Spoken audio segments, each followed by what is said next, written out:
take a slow breath in and let it out. Allow your body to sink into wherever you're resting. Tonight, we'll travel back in time together to a world of lamplight, corsets, and careful manners. You are drifting to London in the year 1855 during the reign of Queen Victoria. Imagine it. The sound of hooves striking cobblestones outside your window, the air thick with the smoke of coal, and beneath it all, the sharp scent of the River Thames, carrying the waste of millions of people. It is May, and though the season promises warmth, the morning begins with a chill that seeps through stone walls into your bones. You are 22 years old, the daughter of a respectable middle-class family. Your father owns a modest but successful shop.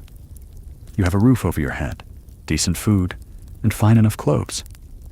Yet your future rests on a single, fragile path: marriage. Every polite gesture, every meeting, and every visitor could change the direction of your life. This morning, you stir awake beneath heavy wool blankets.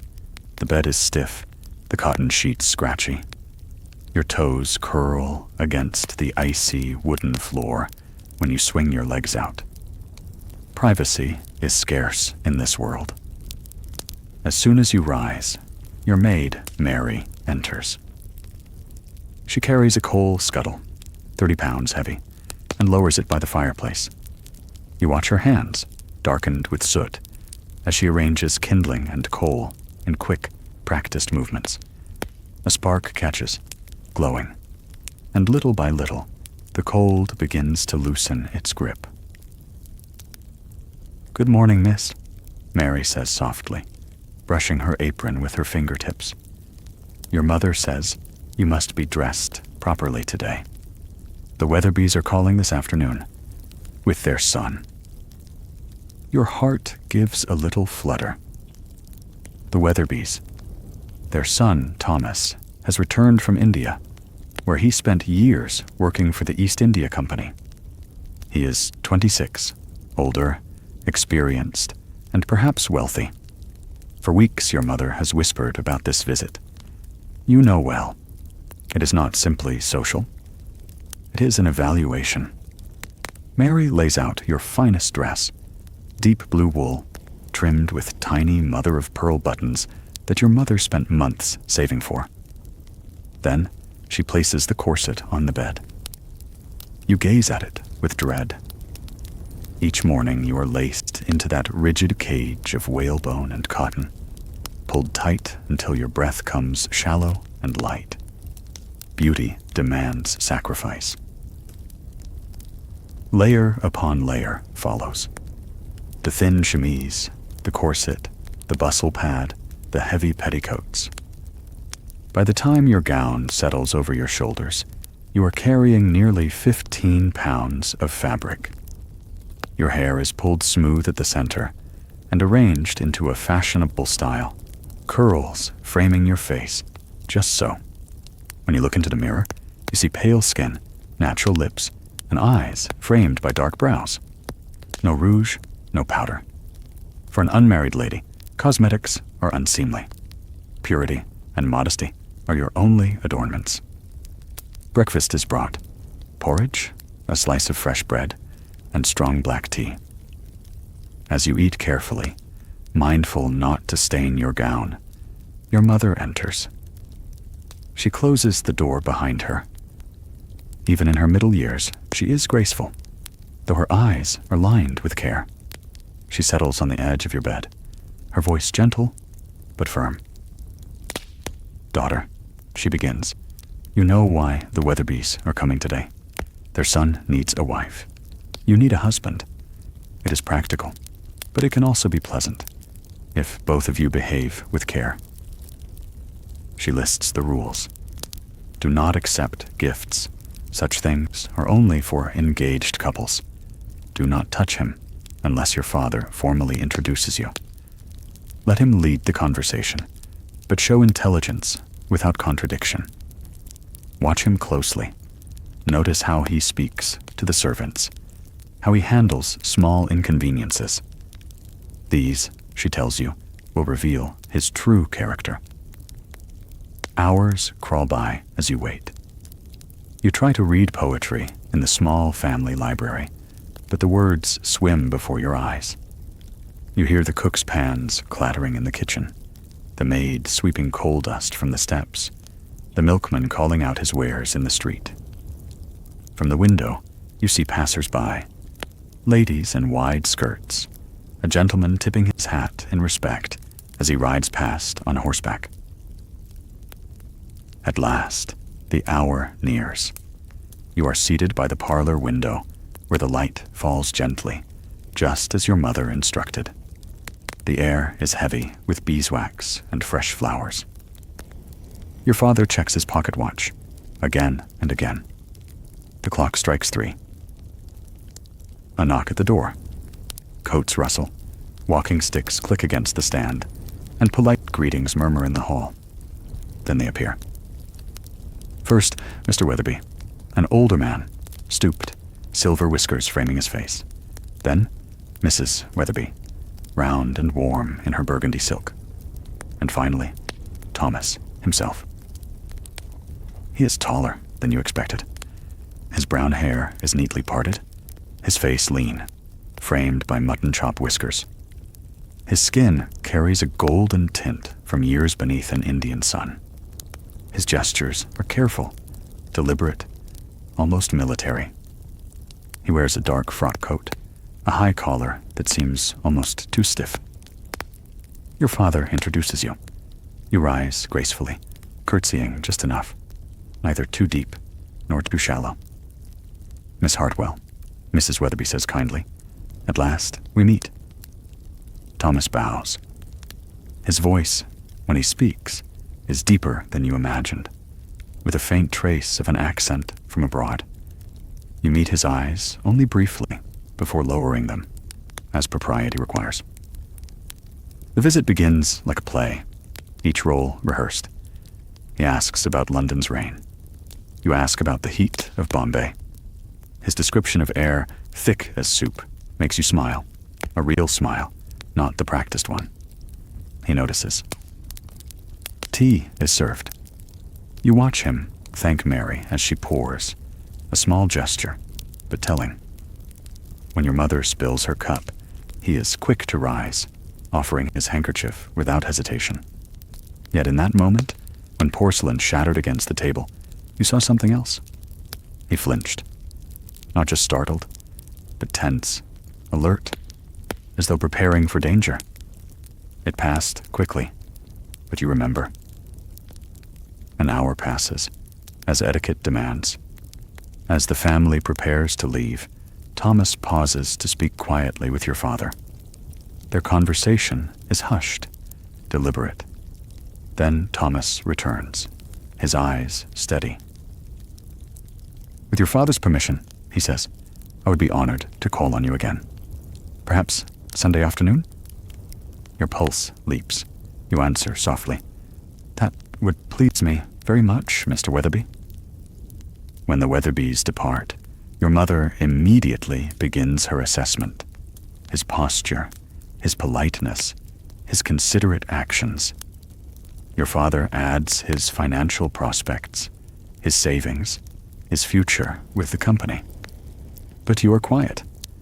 Your thoughts linger on that single moment, the clatter of a teacup, the shadow in Thomas's eyes, and the hidden stories waiting beneath his calm surface.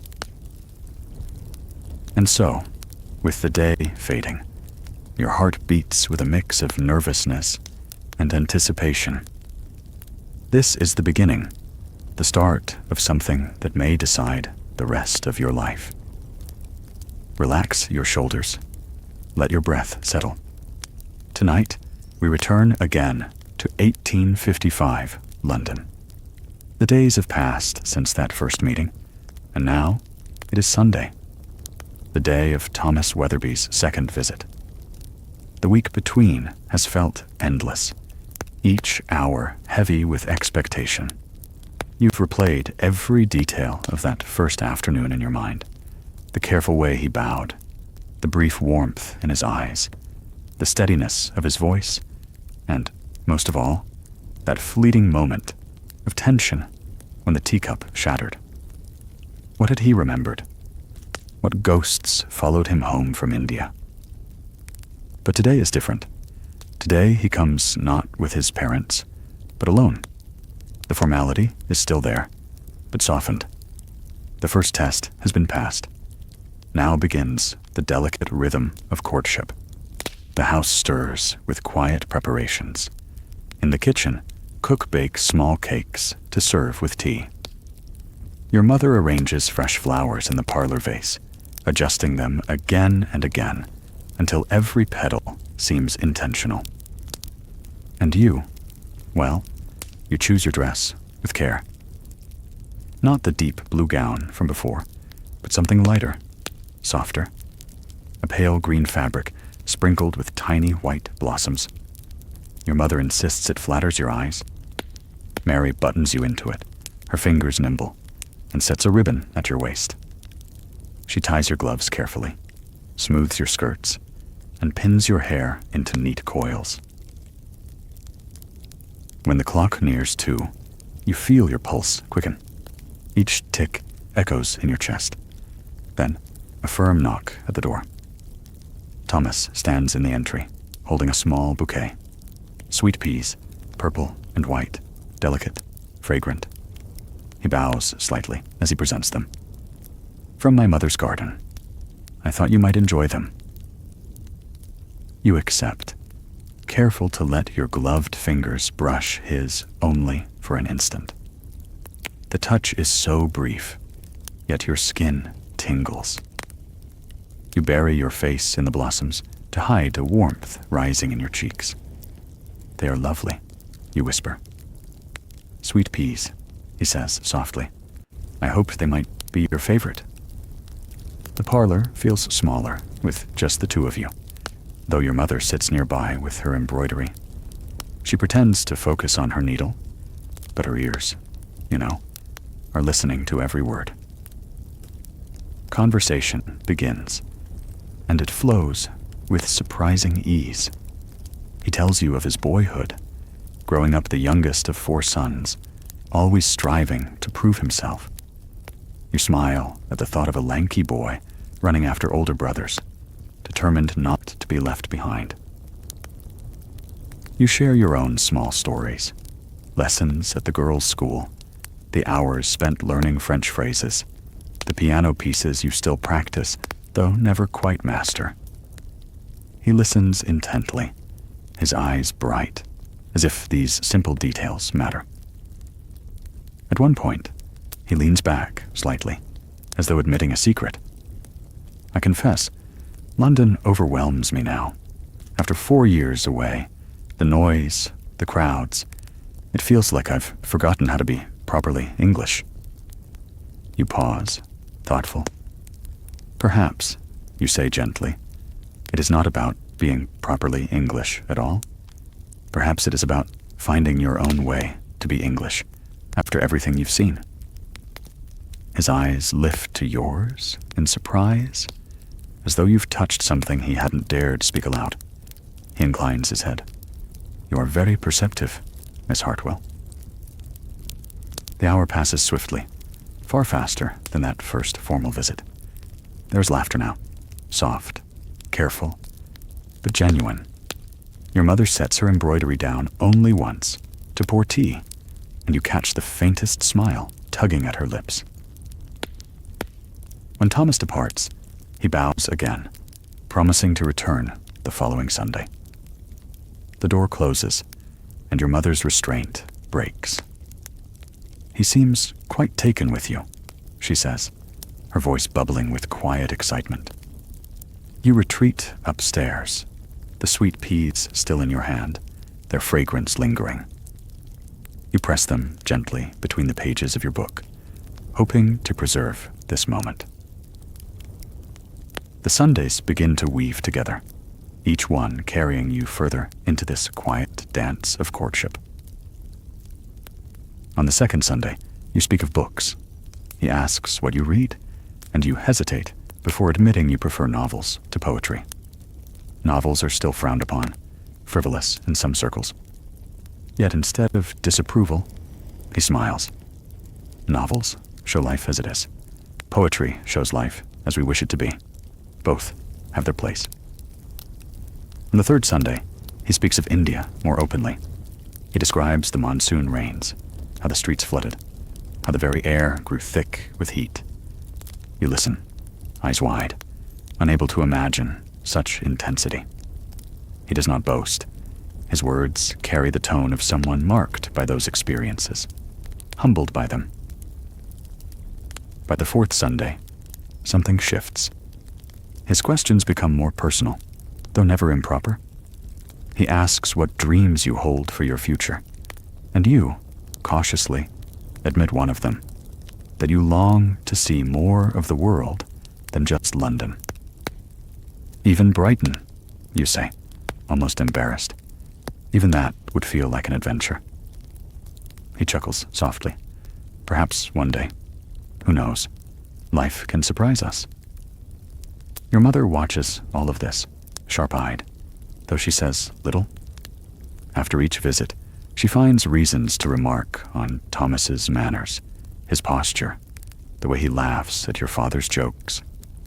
Your father listens, weighing each detail. But in your heart, the details that matter are smaller. The way Thomas's hand sometimes trembles before he steadies it. The shadow that flickers across his face when a sudden noise startles him. And yet, also the warmth in his smile, the kindness when he speaks of ordinary things. Then comes the invitation. It is during the fifth Sunday visit. The afternoon is bright, the parlor warm with sunlight. Conversation lulls, and Thomas clears his throat, glancing at your mother, then at you. Miss Hartwell, he begins carefully, I wonder if you would consider joining me at the Crystal Palace exhibition next Saturday, with proper chaperonage, of course. Your breath catches. A public outing. This is more than parlor visits. This is a declaration, visible to society. If you attend, everyone will know you are keeping company. Your mother sets down her embroidery, her eyes flicking to yours. The silence stretches, and you find your voice. I would be delighted, Mr. Weatherby. Relief softens his shoulders. Then it is settled. The Crystal Palace, that marvel of iron and glass, rebuilt on Sydenham Hill after the Great Exhibition. Gardens, fountains, wonders from across the world.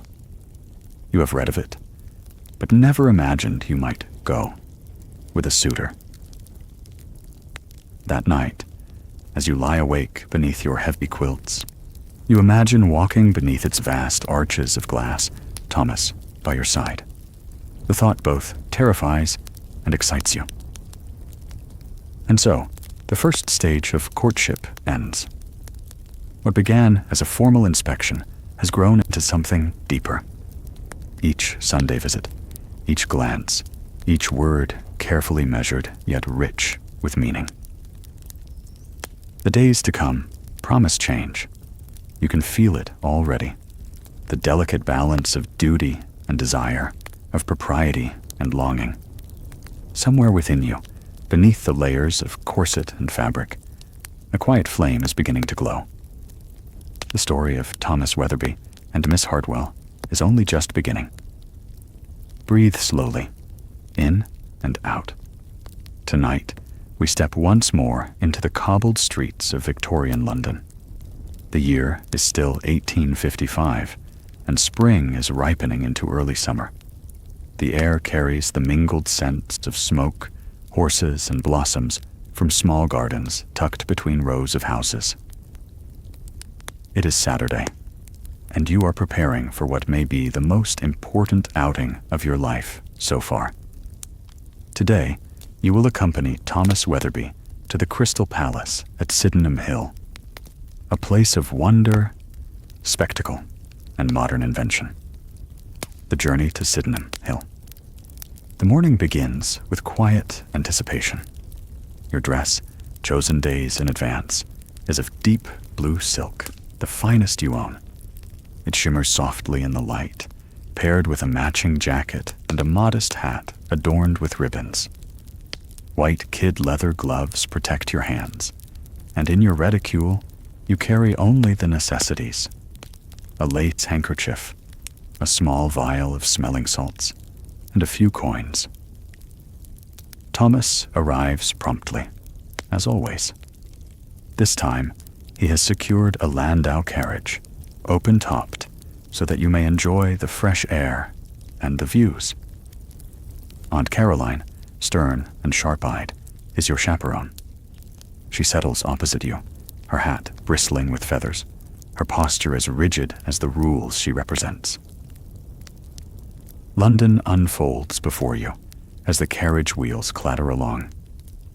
The route takes you past the newly built Houses of Parliament, their Gothic spires rising proudly beside the darkened stones of Westminster Abbey. The great clock tower, Big Ben itself, is not yet finished, though scaffolding clings to its frame. Crossing the river, you glimpse the Thames below, crowded with steamboats belching smoke, barges heavy with goods, and sailing ships with forests of masts. The smell is sharp, unpleasant, but familiar. As the carriage climbs Sydenham Hill, the air grows cleaner. The noise of the city fades, replaced by birdsong and the rustle of leaves. And then, you see it. The Crystal Palace. First glimpse of the Crystal Palace. The structure rises like something out of a dream. An immense palace of iron and glass, gleaming in the sunlight. It is larger now than it was when first erected in Hyde Park for the Great Exhibition of 1851. Here at Sydenham, rebuilt in 1854, it stretches over half a mile, with vast arched roofs, glittering panes, and great towers designed by Isambard Kingdom Brunel to store water for the fountains below. Surrounding it are the famous Italian terraces, adorned with fountains, statues, and carefully planned gardens. At the time of its opening, these fountains were the largest in the world, capable of shooting jets of water over 250 feet into the air. Today, you can hear the gentle splash and murmur of water as the gardens welcome visitors. You cannot help but whisper, "It looks like a palace of light." Thomas, standing beside you as you step down from the carriage, nods. It is a symbol of what our age believes in: iron, glass, progress, and ambition. Inside the palace, the entrance hall swallows you in light. Sunlight streams through the glass above, illuminating palms and tropical plants that reach toward the vaulted ceiling. The central nave stretches as far as your eyes can see, flanked by galleries filled with marvels. Crowds move around you, families, couples, gentlemen in tall hats, ladies in crinolines as wide as yours. There is a hum of conversation in dozens of accents. The palace welcomes all, Londoners, provincial visitors, even curious travelers from abroad. Thomas guides you slowly through the throng, careful, never to rush. He points out the wonders with quiet enthusiasm. Industrial machinery gleaming with polished brass and iron, pistons and gears clanking softly. Fine art galleries with casts of Greek statues and reproductions of medieval carvings. Historical courts, each recreating architecture from different eras: Egyptian, Assyrian, Greek, Roman, Byzantine, medieval, and Renaissance. Walking through them feels like stepping across centuries. Your eyes widen as you step into the Egyptian court, designed by architect Owen Jones. Towering statues of pharaohs loom above, painted in the vivid colors scholars believed the ancients had used: Hieroglyphs decorate the walls. You whisper, "It feels like another world." Thomas smiles. That is the point, to bring the entire world and all of history within these walls. The gardens and the dinosaurs. After exploring the courts, Thomas suggests a walk outside. Aunt Caroline follows, still hawk-eyed. But the air is warm and the gardens inviting. The terraces stretch before you, adorned with fountains that glisten in the sunlight. Bands play music in the distance, their notes drifting across the lawns. Families stroll, children laugh, and the air smells of cut grass and blossoms.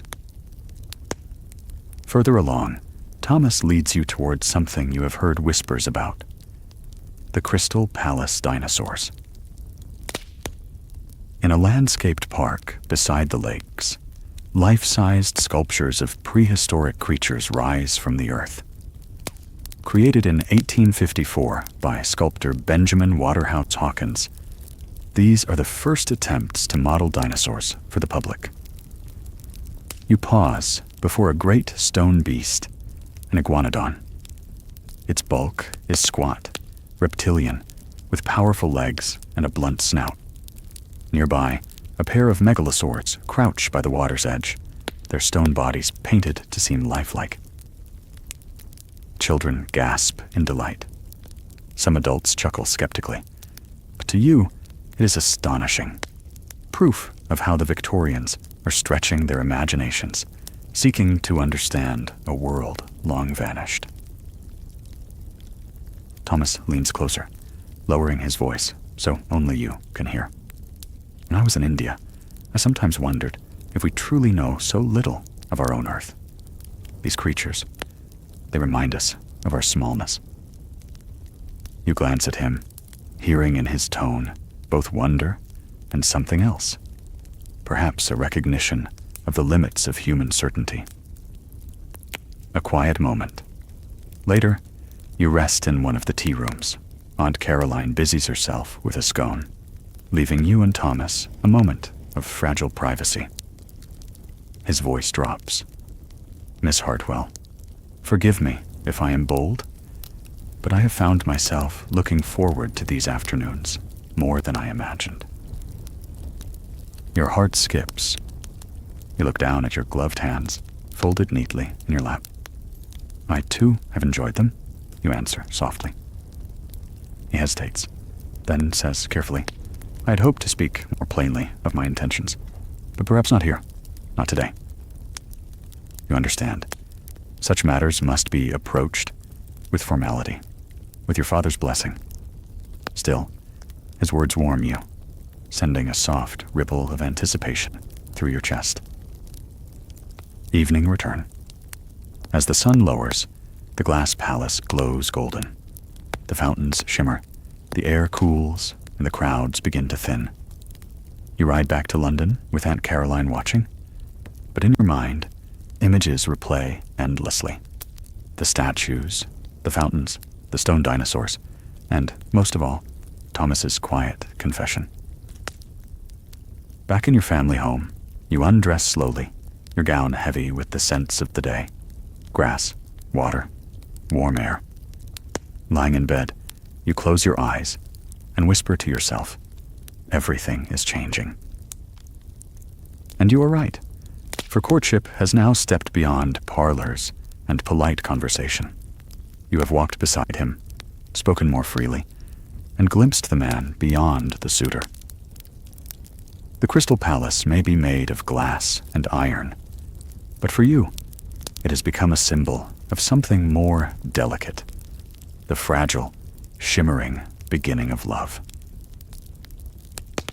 The rain had begun in the late afternoon, first as a soft drizzle against the window panes, then growing heavier, until the streets of London shimmered beneath a veil of water. Carriages splashed through the puddles, wheels clattering, hooves striking wet stone. The house felt warmer than usual, the coal fire in the parlor casting a golden glow, though outside the world turned gray. You sat by the hearth, with a book resting open on your lap. You had been reading the same page for nearly an hour, though not a single sentence had stayed with you. Your thoughts drifted endlessly to Thomas Weatherby and to the feeling you carried since the day at the Crystal Palace. It was not just curiosity now. It was expectation, heavy and bright all at once. When the knock came at the door, sharp against the storm, your heart leapt. Mary hurried to answer, her shoes squeaking faintly on the floorboards. A moment later, Thomas entered, shaking rain from his hat, his dark coat glistening with droplets. His presence seemed to carry the storm into the room, a sudden current of energy.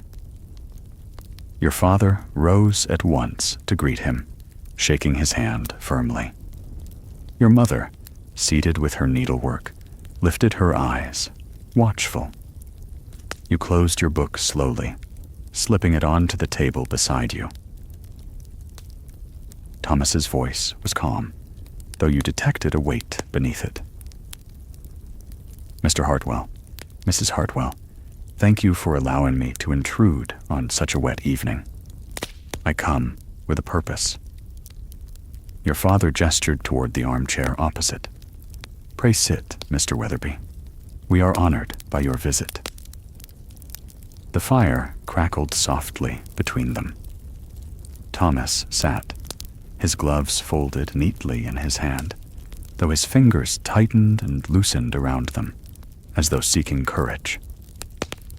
I have had the pleasure of calling upon your daughter these past weeks, he began, and in her company I have found sincerity, kindness, and intelligence. It would be my greatest honor, sir, if you would grant me permission to ask for her hand. The words hung in the room, trembling like the drops clinging to his coat. Your father did not answer at once. He leaned back, eyes narrowing slightly, as though weighing the request on invisible scales. The silence was so complete that you could hear the storm tapping against the glass, the distant rumble of thunder. At last, your father spoke. Mr. Weatherby, I respect your forthrightness, but you must know I am a cautious man. A marriage is not just between two young people. It binds families, futures, fortunes. Before I answer, I must ask plainly, what is it you intend to provide for my daughter's security? Thomas inclined his head. I understand. It is right that you ask. During my years in India, I saved a considerable portion of my earnings. I have also invested in trade shares, modest but stable. My position with the East India Company allows me steady income. Should the company ever falter, I have means enough to ensure comfort. I will not promise wealth beyond imagination, sir, but I promise stability and devotion to your daughter's well-being. Your father's expression softened only slightly. And what of your character, Mr. Weatherby? Stability of income is one thing, but life tests a man in other ways. There was a pause, and you saw Thomas's jaw tighten. He looked directly into your father's eyes. You are correct, sir. I have been tested. I will not speak of every detail, but I will say this. I have seen cruelty. I have endured loneliness, and I have learned that kindness is the only treasure worth keeping. Whatever shadows I carry, they will never fall upon your daughter. That, I swear. The fire hissed as a log cracked in two. Your father's gaze lingered on him, steady, searching. Then, slowly, he gave a single nod. Very well. You have my permission. Your mother's hand stilled on her embroidery, though she said nothing. Her eyes softened as they turned toward you. Thomas rose to his feet, his voice low now, trembling. Miss Hartwell, may I ask, before you and before God, Will you do me the honor of becoming my wife?" The room seemed to fall away, leaving only his figure before you, tall and solemn, the storm behind him, the firelight catching in his eyes. Your breath caught. For a moment, you could not speak, though your heart surged with its own clear answer. "Yes," you whispered. His shoulders eased, as though a great burden had lifted.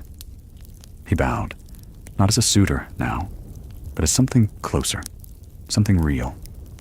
When he straightened, there was the faintest trace of a smile at the corner of his mouth, a smile meant only for you. The rain outside continued to fall, steady and unending, but inside the room a new warmth had taken hold. The storm no longer mattered. What mattered was the quiet promise sealed in that single word: yes. The news spread through the Hartwell household with a quiet ripple, like the sound of wind moving through a garden hedge. Mary was the first to know, for she had been in the hallway when Thomas asked your father for permission. By morning, even the cook had heard, and though she pretended indifference, she smiled to herself as she kneaded the bread. Your mother wasted no time. Letters were written, invitations whispered, and by the week's end, all of your relations and close acquaintances knew. You were engaged to Thomas Weatherby, son of a respectable family, newly returned from India.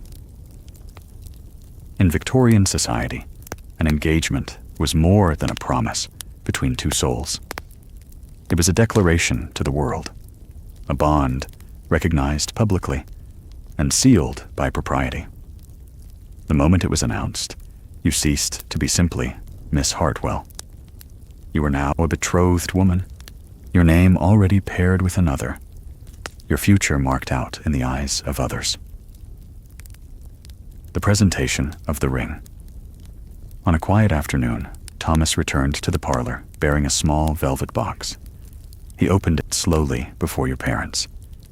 Inside lay a ring, delicate yet shining. A single diamond, modest in size, but cut to catch the firelight and scatter it across the walls. Diamonds had only recently become common in England, their popularity growing after new mines were discovered in South Africa. To you, the stone felt less like wealth and more like a promise, clear, unbreakable. Thomas slid the ring gently onto your finger.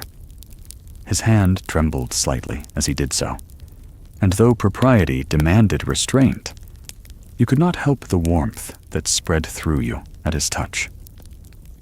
Your mother dabbed her eyes discreetly with a lace kerchief.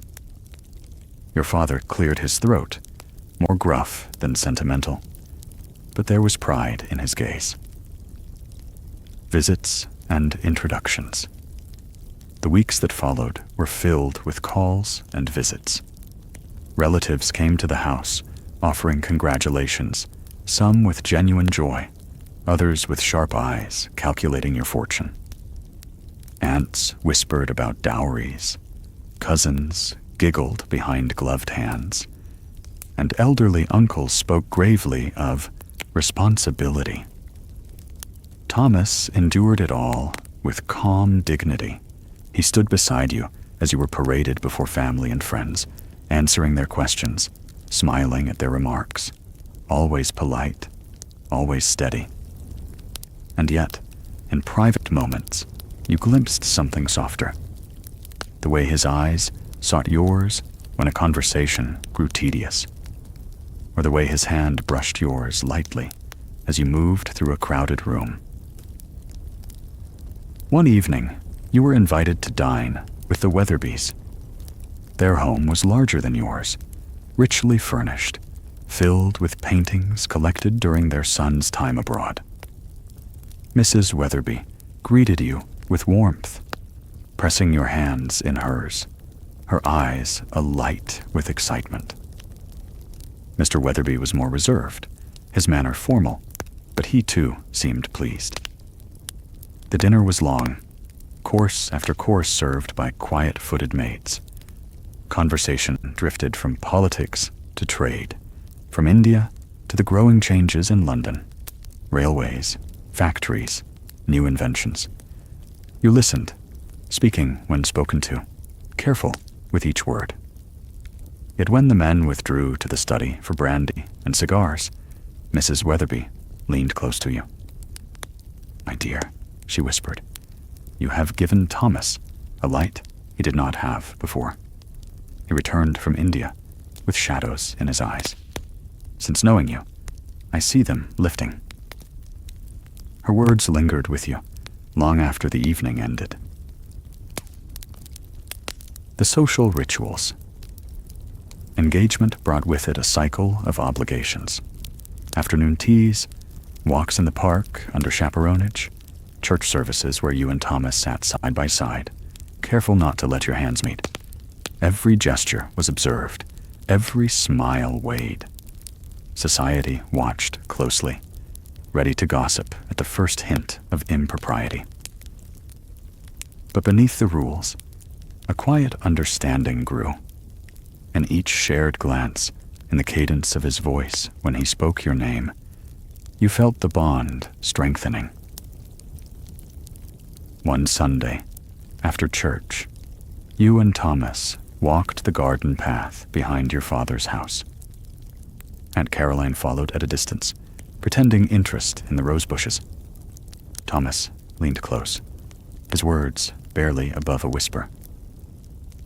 "When I left India, I did not think I would find peace here again.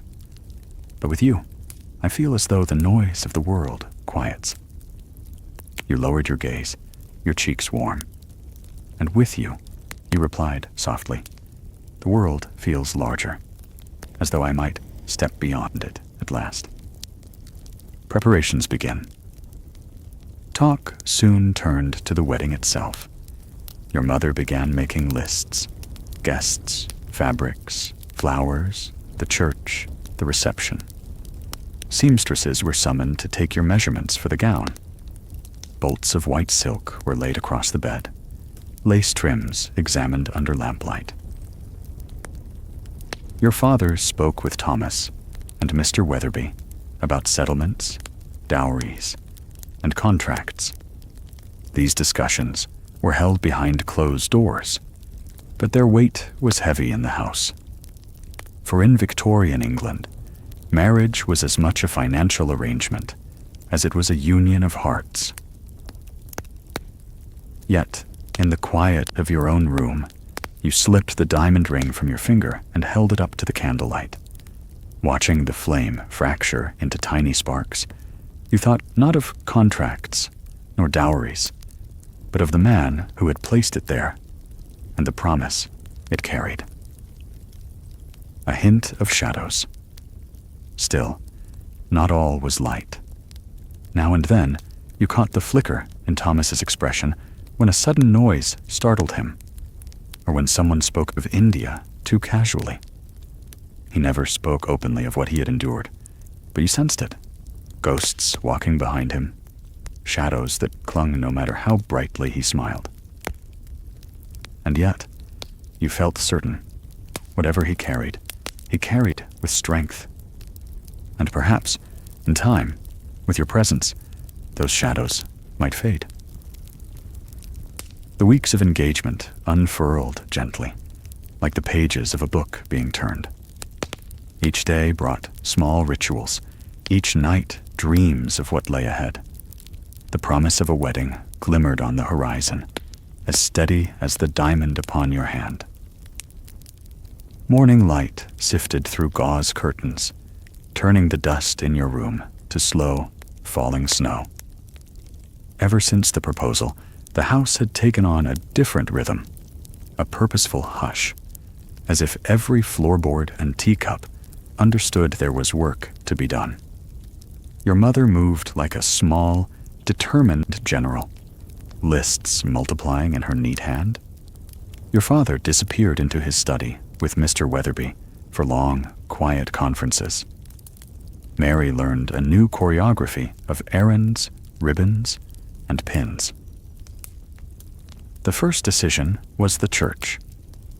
Your parents preferred the dignity of the parish where you had been christened, its stone worn smooth by generations of footsteps. Banns would be read on 3 successive Sundays. Your father said it was proper that neighbors hear your names aloud beneath the vaulted ceiling, as though the building itself were giving its consent. Thomas, ever practical, offered to secure a special license. But when he saw how your mother's mouth softened at the thought of the banns, he said nothing more and squeezed your gloved hand lightly outside the vestry. After the church came paper. A messenger brought books of sample cards to the parlor, heavy cream stock, edges deckled or gilt, engraved in crisp copperplate. Your mother tapped the corner of a card with her thimble and said, "This one." Invitations would go by the penny post, the envelopes addressed by a cousin whose script was renowned in the family. They were to be sent on a Thursday, a small superstition your mother clung to. Thursday carried news gently, she said. Fabric arrived next, an avalanche of it. The delicate murmur of silk when unfolded, the whisper of fine lawn, the faint, dignified rasp of taffeta. The seamstress, Mrs. Pine, sat up in the spare room and measured you with a tape gone soft from years of use. "Stand easy, my dear," she murmured. And then to your mother, "The white is best. Since Her Majesty's wedding, there is nothing so becoming." It had been 15 years since the Queen wore white and Honiton lace and made the color not a symbol of wealth, but of bridal propriety. By 1855, half of London desired it. Your gown would be white silk, the skirt full over a light crinoline, the bodice modest but flattering, a collar finished with hand-worked lace. Orange blossoms, waxed to gleam like living petals, would crown your hair beneath a veil that fell to your elbows. The corset was cut a thought more gently than your everyday stays. Mrs. Pine said it would let you breathe enough to sing. "You won't be asked to sing," your mother replied, but you smiled anyway, remembering how your chest always softened when church music rose around you. The trousseau grew on the bed like a pale sea. Night dresses trimmed with insertion lace, chemises neatly hemmed, stockings rolled in pairs, kid gloves in cream and dove gray, pocket handkerchiefs with your initials, soon to be altered, embroidered at the corner. Mary pressed linens until they lay flat as paper and stowed them in lavender with tiny muslin bags. Every drawer you opened breathed pleasantly of summer fields. There was a dressing gown for quiet mornings, a traveling cloak in a sensible shade, and a sturdy but handsome walking dress for the journey you scarcely dared to dream aloud. When Thomas asked, gently, if there was anywhere you wished to go, you said only, "I should like to see the sea." He answered, "Then Brighton, at last." You felt something loosen in your ribs at the thought, the long pier stretching into light, the taste of salt, gulls like scraps of paper drifting in the sky. As preparations thickened, life in the house became ceremonial. Relations arrived with bouquets and opinions. A great-aunt insisted that bridesmaids should wear white to echo the bride. But Mrs. Pine pressed for pale colors to set you off. In the end, soft mauve was chosen, with ribbon sashes that matched the flowers Thomas's sister would carry. The bridesmaids rehearsed their steps in the hallway, flickers of silk appearing and vanishing at the threshold like swallows. The men, for their part, concerned themselves with sober matters. In your father's study, papers were unfolded and refolded, settlements drawn up, life insurance schedules considered, a careful apportioning of security that acknowledged fortune's caprice. Thomas never spoke to you of sums, but one evening as you walked the garden path, he said, "Whatever the documents say, I have made a simpler vow to myself, to be steady." You answered, "And to be kind." He looked at you then, as if the two words were an oath. There were small pilgrimages into the city. On Regent Street, a milliner tried hat after hat, until one made your mother sigh with satisfaction. In a little shop near the Strand, you selected a Bible with a supple binding for the ceremony. The shopkeeper wrapped it in brown paper as if it were already holy. A tailor measured Thomas for a frock coat. You pretended to study a case of cufflinks while the tape circled his shoulders, aware of the way he held himself still so the tailor's hands could work. Outside, bells from a nearby church folded the street into gentleness. Music was considered carefully. The organist at the parish liked Handel, and voluntary pieces that felt like polished wood. Your mother asked for a hymn the congregation could sing without strain. You imagined the moment the doors would open, and the first notes would move through your bones, like warm water.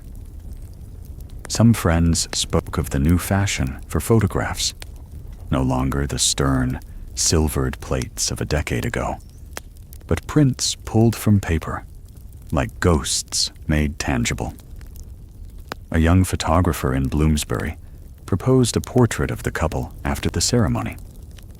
Your father hesitated at the cost, then agreed, saying that a likeness would comfort absent relations. You tried not to think of having to sit very still while your heart was traveling. Cake tasting was more serious than you expected. The baker's shop smelled of nutmeg and brandy. Wedding cake was a rich fruit cake, cloaked in almond paste and white icing smooth as porcelain. "One tier or two?" the baker asked. "Two," your mother answered, glancing at Thomas with a little smile that said she trusted abundance. Delicate sugar ornaments would be fashioned, doves, perhaps, and a wreath of tiny flowers. Boxes were ordered for slices to be posted to those who could not attend. A nephew in the north would hold the cake beneath his nose and declare it better than church. Menus for the wedding breakfast gathered on the table like a flock of pale birds.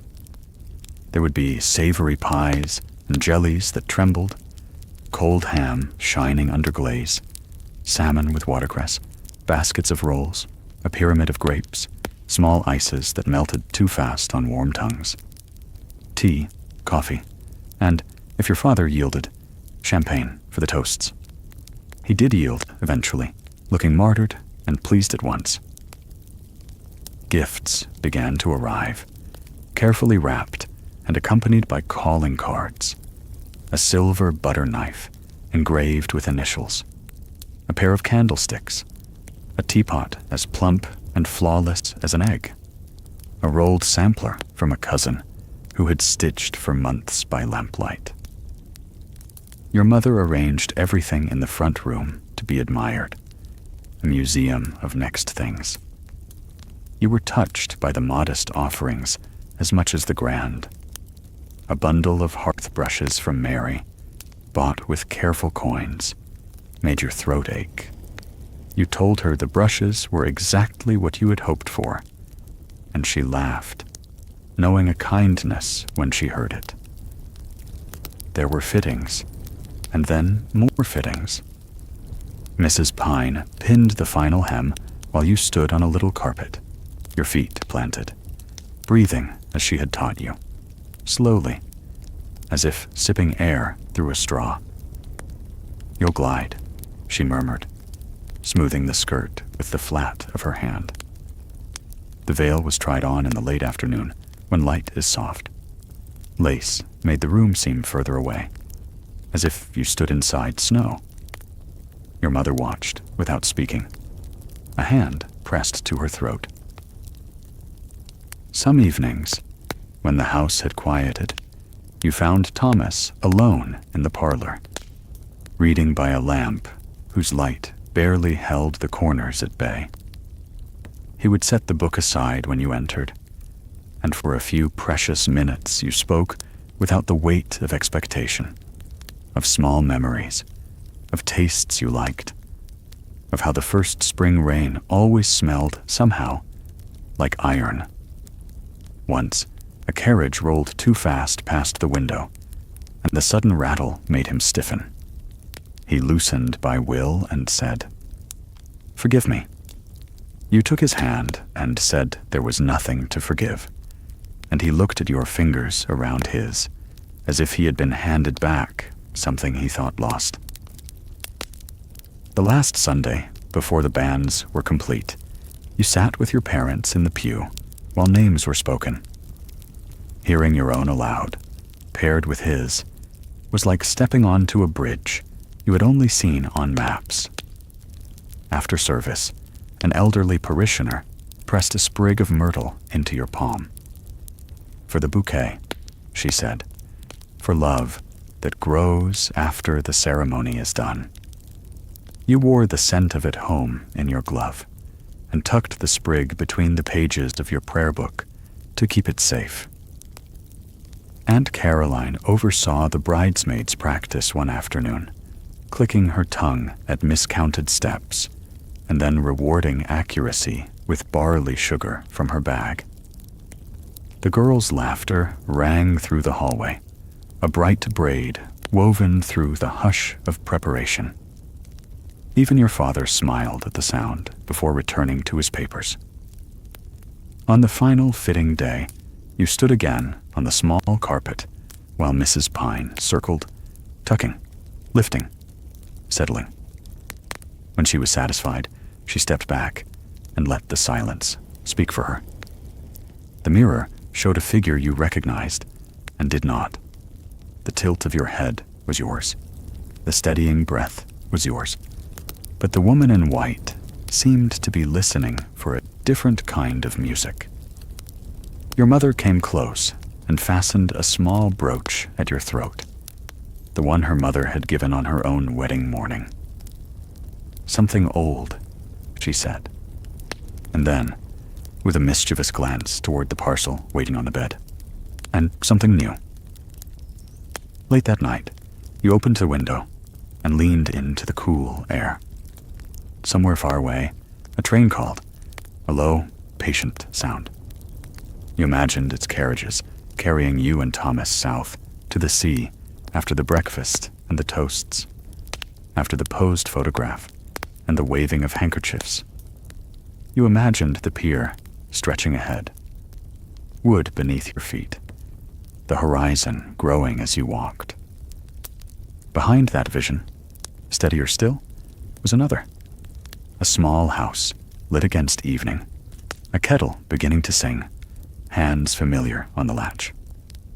The preparations, intricate as lace, had held your days in place. Now they were almost finished. There was only the day itself to come. Doors opening, faces turning, the aisle before you like a line of light. You closed the window, and the myrtle's scent stirred from the book on your table. You lay down and let your breath fall into the soft, patient rhythm the house had kept for weeks. Tomorrow would bring its own lists, its own kind voices, its final small tasks. And after that, bells, vows, and the first turn of a key in a new lock. The morning began with bells. Not the great peal that would come later, but the small, familiar chime of the mantel clock in your room, reminding you that time was no longer yours alone. The house stirred before dawn, Mary moving softly with a jug of hot water, your mother's voice in the corridor, the low thud of trunks being shifted downstairs. The air smelled faintly of starch and lavender, and through the window, a pale sky promised fair weather.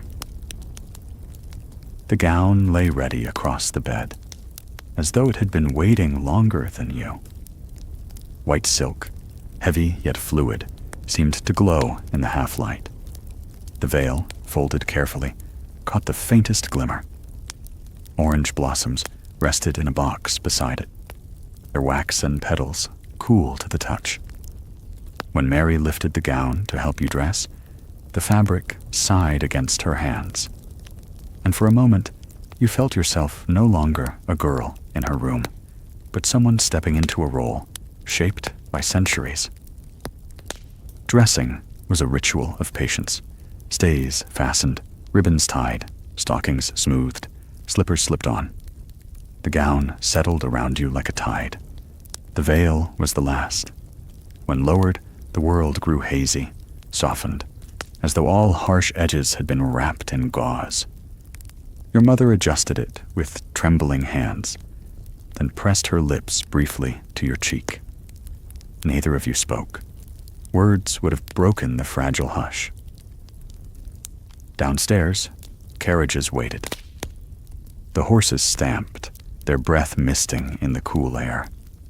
Neighbors gathered discreetly at the edges of the street, curious eyes peering from behind curtains. The journey to the church was brief, yet each turn of the wheels felt weighted. Aunt Caroline murmured prayers under her breath, and you clutched the small bouquet of myrtle and orange blossom, its scent clean and sharp. The church stood solemn, its stone walls darkened by rain and years, the bell tower lifting into the pale morning.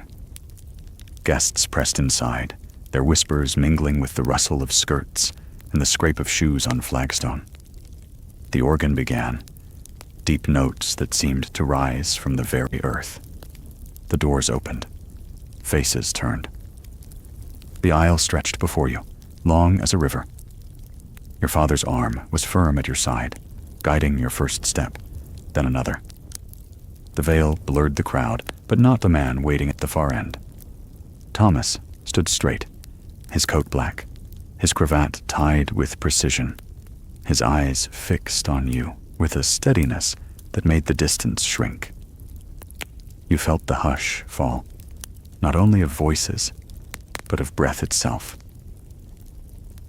At the altar, your father placed your hand in Thomas's, a gesture both simple and immense. His hand was warm, slightly trembling, and when his fingers closed around yours, the noise of the world receded. The vicar's voice carried through the nave, measured and resonant, words spoken countless times, yet now meant only for the two of you. Promises were asked, promises were given. With each vow, the bond grew clearer, not only spoken but felt, a cord drawn between two lives. The ring slid onto your finger, settling against the diamond already there. The gold was cool at first, then warmed with your skin. With this ring, I thee wed. The words echoed like a seal pressed into wax. When the vicar declared you husband and wife, the organ swelled, and the sound filled every stone, every window, every corner of your chest. The recessional was a blur of color and smiles, the veil lifted, the air alive with congratulations. Outside, the sky had cleared, and sunlight spilled over the churchyard. Bells rang out, jubilant and unrelenting, their clangor spilling through the streets. Rice and petals showered the steps as you and Thomas emerged together, his arm firm beneath yours. For a moment, standing in the golden air, you felt the world exon, and then gather close all at once. The carriages bore you to the breakfast. Tables gleamed with silver and glass, dishes arranged like still life paintings, hams, pies, ices, pyramids of fruit. A toast was made, champagne effervescent in crystal. Laughter rose, the clink of forks, the murmur of conversation. Yet through it all, your awareness remained fixed. His hand brushing yours beneath the table, the look that passed between you when no one else noticed. The wedding cake was unveiled, 2 tiers high, frosted white, adorned with sugar doves. A cheer greeted its cutting. Slices were served, rich with spice and brandy, and parcels wrapped to be sent to absent friends. The photographer arrived, arranging you and Thomas before a painted backdrop. You sat very still, your heart racing as the lens fixed upon you. Later, the print would show 2 figures composed, dignified. But you would remember the quick pressure of his hand against yours, hidden beneath the folds of your gown. As the afternoon waned, it was time for departure. The guests gathered in the courtyard, handkerchiefs fluttering, voices calling blessings. Your traveling dress, chosen with care, was sturdy, yet graceful, a cloak draped over your shoulders against the evening chill. The trunks had been loaded earlier. The carriage stood ready. You turned once more to your parents, your mother's eyes glistening, your father's hand resting heavily on your shoulder. Then Thomas helped you inside, and the horses moved forward. Through the window, the city slipped past, the familiar streets growing distant. The train awaited, iron and steam, its whistle long and low. You imagined the sea ahead, the salt wind, the horizon wide and waiting. Beside you, Thomas sat quietly, his hand finding yours, fingers twining gently. For the first time, no one watched. No chaperones, no parents, no eyes but your own. The day had been ceremony, tradition, spectacle. Now, as the train gathered speed, you felt something more private, more fragile, and infinitely more real. It was the beginning. The train rattled southward through fields brushed gold by late summer sun. Smoke drifted past the window, dissolving into a sky so wide it seemed to carry you toward another world. The countryside unfolded in quiet sequence. Hedgerows, cottages, sheep scattered like pale stones. And though you had traveled before, every view felt charged with new meaning. You were not simply a daughter on an outing, nor a guest in someone else's house. You were a wife, traveling beside your husband, and every mile laid a fresh thread into the fabric of your shared life. Brighton announced itself with a briny air long before the sea appeared. The scent of salt and tar and seaweed drifted in through the window, mingling with the coal smoke, unfamiliar yet thrilling. When the train slowed, the whistle echoing across the station, you caught your first glimpse, a glint of water between rooftops, vast and restless, like liquid glass. Thomas leaned toward you, following your gaze. "There it is," he said softly. "The edge of everything, and yet the beginning." The arrival at Brighton. The station bustled with visitors. Brighton had grown from a fishing town into a resort for the fashionable, its reputation sealed decades earlier when George IV raised his exotic royal pavilion, with domes and minarets that looked more at home in the East than on the English coast. By the mid-19th century, the railway had made the seaside accessible to clerks, merchants, and families, not only to the aristocracy. You saw it in the crowd, gentlemen in linen suits, ladies with parasols, children tugging impatiently toward the shore. A carriage took you through wide streets, lined with terraces, their pale facades catching the afternoon light. Then, suddenly, the sea itself, spreading before you in endless blue-gray, the tide pressed against the shingle beach, rolling back with a hiss, advancing again with steady insistence. Above it stretched the long iron pier, a new marvel of engineering, its walkway crowded with promenaders. The hotel stood proudly along the front, balconies facing the water. Inside, polished banisters gleamed, and the air smelled faintly of coal, polish, and salt. Your chamber overlooked the sea. When Thomas opened the window, a gust rushed in, cool and bracing, carrying the cry of gulls. You stood together for a long while, silent, watching the waves shift and break. First days by the water. Mornings began with the sound of surf. You woke to light trembling across the curtains, the steady pulse of the tide below. The town bustled early, vendors calling, donkey carts rattling along, children already laughing by the shore. After breakfast, you and Thomas walked the promenade, arm in arm, while the air tugged gently at your bonnet ribbons. He spoke little, and you found you needed few words. Each shared glance was enough. Ladies with parasols leaned against the railings, gazing seaward. Bathing machines, curious wooden huts on wheels, lined the shore. Women entered fully covered, emerging red-cheeked from the brine, while children splashed heedlessly in shallows. Gentlemen swam farther out, their strokes bowled against the rolling water.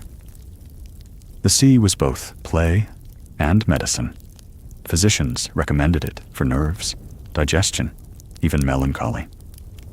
You thought of how the salt stung your lips when a breeze swept too close, and you wondered if it might heal more than the body. On the second afternoon, Thomas hired a small carriage, and together you rode along the coast. Cliffs rose sheer and white, gulls wheeling above. He spoke of India then, not in detail, but in fragments.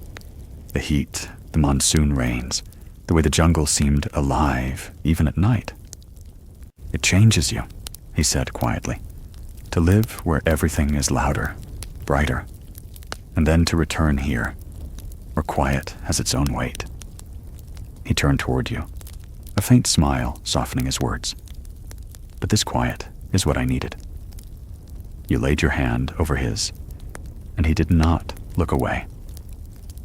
Evenings of quiet splendor. Evenings were their own kind of enchantment. Gas lamps lit the streets, their glow reflected on wet stones after the tide. Musicians played on the pier. Violins, flutes, even a small brass band, their notes mingling with the sound of waves. Couples strolled beneath the lamps, the air filled with laughter, the creak of wooden boards beneath feet. You and Thomas walked among them, sometimes pausing to watch the lamps stretch their light into the sea. One night, there was a display of fireworks over the water. You stood together on the beach, the shingle crunching beneath your shoes, as sparks bloomed above, white and gold, then fell in fading arcs. Thomas's arm slipped lightly around your shoulders, and you leaned into him without thought. In the reflection of firelight on the water, you saw not only color, but the shimmer of possibility, vast and uncharted. The solitude beyond society. Though Brighton was lively, there were hours that belonged only to the two of you. A hired boat carried you gently beyond the pier, oars dipping, sea stretching unbroken to the horizon. The air was cooler there, the town a pale line behind you. Thomas rowed steadily, his sleeves rolled, the motion smooth. You trailed your fingers in the water, surprised by its chill. For a moment, you felt as though the world had receded entirely, leaving only sky, sea, and the two of you afloat between them. Later, in the quiet of the hotel, shadows lengthening, you discovered the small rituals of shared life, the way his voice softened when he read aloud from a newspaper, the way your hairpins found their way into his pockets, the way your silences matched as though rehearsed. The day's bustle faded outside. But within those walls, a new steadiness formed, fragile, yet certain. A future unfolding. The honeymoon was not simply respite. It was the drawing of a first map. Together you traced the outlines of what your life might hold. A home filled with books and music. Evenings before the fire. Perhaps children's laughter echoing in halls not yet built. Thomas spoke of returning to India one day, not for service, but for memory, to show you the colors and scents that had shaped him. You listened, heart steady, knowing that wherever the map extended, you would walk its roads side by side. On the final morning, before the return journey, you rose early. The sea stretched silver beneath the dawn. You walked with Thomas to the shore, your shoes in your hand, the shingle cold against your feet. Waves lapped around your ankles, the water sharp, startling. He took your hand, and together you stood as the tide rose, each swell brushing closer, until your skirts darkened at the hem. The horizon burned slowly with light.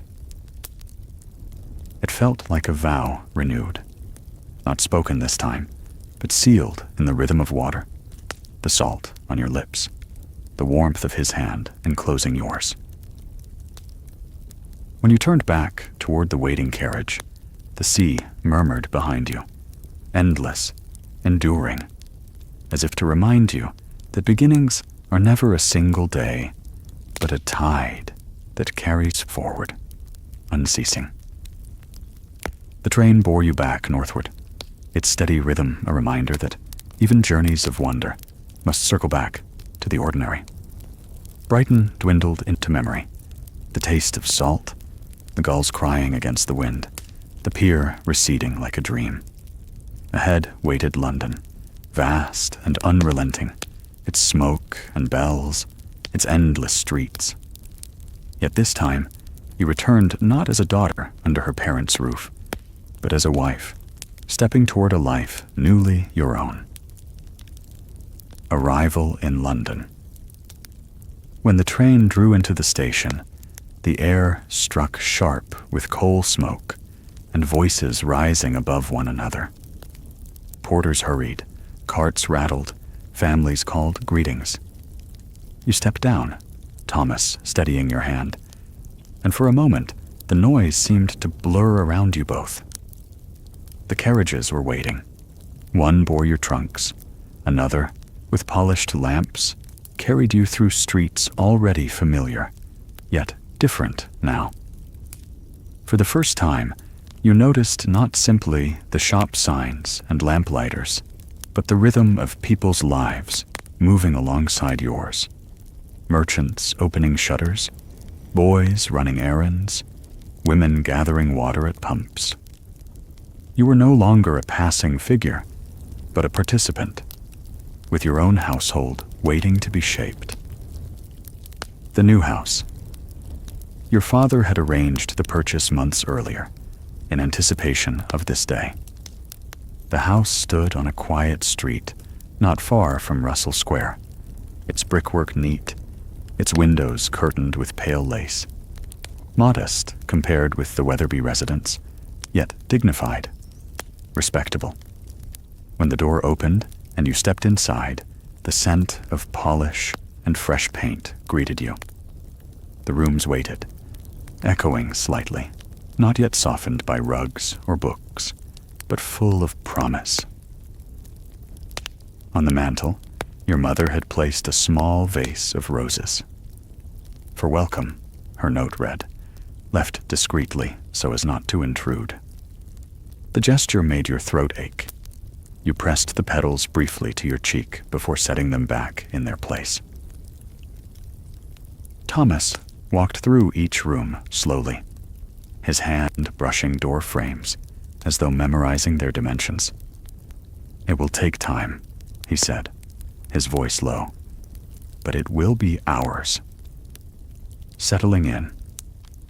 The first weeks unfolded in rituals of arrangement. Furniture arrived in pieces, carried on the shoulders of sweating men. Curtains were chosen, damask for the parlor, muslin for the bedrooms. A writing desk was set by the window where the light fell best. The kitchen grew alive with pots and pans, the hearth stacked with coal. Mary came with you, loyal as ever, and her presence steadied the household.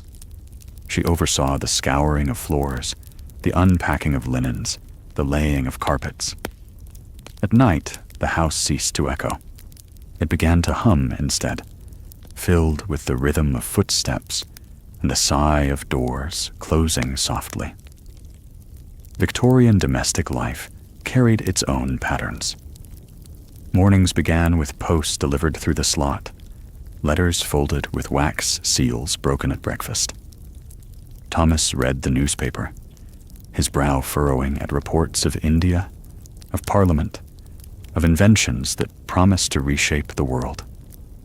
You wrote invitations, managed lists, directed Mary in household matters. Afternoon walks in the square became habit. Parrots chattered from the shoulders of costermongers. Children wheeled hoops along gravel paths, and the air smelled faintly of chestnuts roasting from street stalls. A life shared. Evenings belonged to quiet. Sometimes Thomas read aloud, his voice steady, carrying the words of Tennyson or Dickens into the lamp-lit room. Sometimes you embroidered while he wrote letters at the desk. The tick of the clock, the faint rumble of wheels outside, the sigh of the fire filled the silence between you. And always, there were those glances, brief but certain, that spoke of something steady beneath the surface of routine. One night, as rain pattered against the window, Thomas set aside his book and said softly, "It is strange, is it not, how quickly a place becomes home? A fortnight ago, these rooms were bare walls. Now," he gestured around, not at the furnishings, but at you. "Now it feels as though I could not imagine another." You answered simply, "It is because we have filled it with ourselves." Society and expectations. Marriage in London brought with it obligations too. Relations called, their gloved hands lingering on doorknobs, their eyes appraising the house. Invitations arrived for dinners, for musicales, for church teas. At each, you were introduced now not as Miss Hartwell, but as Mrs. Weatherby. The name felt both strange and steady on others' lips, as though each repetition helped anchor you more firmly into this new life. Society's gaze was keen, but you and Thomas navigated it with composure. He spoke with quiet authority, his manners gentle but assured. You smiled, conversed, offered the expected courtesies. Yet beneath the surface, there was something more, the knowledge that these rituals, though public, did not define the bond between you. That bond belonged to the quiet evenings, the shared glances, the unspoken vow, renewed with each day. Shadows that remain. And yet, at times, you glimpsed the old shadows flickering at the edges. When sudden noises cracked the silence, Thomas's shoulders tensed. When India was mentioned in conversation, his jaw tightened and his eyes grew distant. He rarely spoke of it, and when he did, it was in fragments. Heat, rain, loneliness, the weight of orders carried out. You did not press, but you listened, your hand near his, ready when silence became too heavy. You understood. A past does not vanish simply because vows are spoken. It lingers, softened perhaps, but still present. And in sharing a home, you had also accepted those shadows, trusting that together they could be carried more gently. Toward tomorrow. By autumn, the roses in the square faded, and smoke drifted heavier in the London air. Your house grew warmer, rugs thick beneath your feet, shelves filling with books and tokens from family. A small clock ticked steadily in the parlor, a gift from your parents, its rhythm a heartbeat for the house itself. One evening, as you and Thomas stood at the window watching gas lamps flicker to life along the street, he said, "We are only at the beginning, you know. The world outside shifts faster than I sometimes care to think. But in here," he placed his hand gently over yours, "in here, there is a steadiness I never thought I would find." You looked out at the lamps, glowing against the dusk, then back at him. And you knew that while the city surged with noise and change, your life together was taking shape with a quieter strength, one that would carry you through whatever tomorrow held. The turning of seasons stitched itself quietly into your life. Leaves fell in the square, children skated on its frost, and then, with the first buds of spring, new warmth crept into the air. Your marriage no longer felt like a fragile glass vessel needing constant care, but like an oak, its roots taking hold, its branches spreading. Days blurred into one another, yet each left some small thread woven into the pattern of your shared existence. The first winter together. That first winter in the Russell Square house was a lesson in domesticity. Coal fires glowed in every hearth, casting rooms in amber light. Frost traced the windows at dawn, and Mary carried hot bricks wrapped in flannel to warm the bed.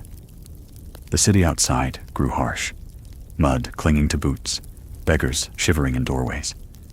But inside, you and Thomas built warmth from small rituals. Evenings were spent with books, with music, with letters written by lamplight. Thomas sometimes read aloud, his voice carrying Tennyson's cadences, the words falling like snow. You mended linens, embroidered initials, folded laundry into neat stacks that smelled of lavender. And in the silence between these tasks, you began to understand that love was not only in grand gestures, but in the gentle continuity of shared hours. The circle of society, London life, demanded appearances, and you moved through it with grace. Dinners where silver shone, musicales where young ladies displayed their piano pieces, church services where eyes followed every bow and curtsy. At first, these obligations wearied you, yet you learned to find a rhythm within them. With Thomas by your side, you discovered the quiet strength of partnership, that the weight of scrutiny was lighter when borne together.